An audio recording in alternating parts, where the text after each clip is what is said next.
Menteri Pendidikan telah menginstruksikan untuk menghapus ujian nasional di semua jenjang sekolah.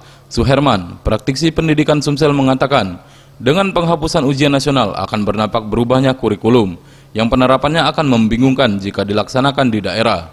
Saat ini, dua kurikulum yakni KTSP dan K13 masih diterapkan. Setiap proses belajar seharusnya ada evaluasi.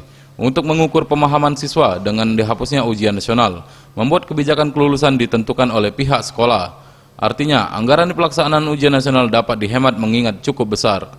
Menurutnya, dari segi anggaran, penghapusan ujian nasional dirasa tepat. Namun dari pelaksanaan di lapangan masih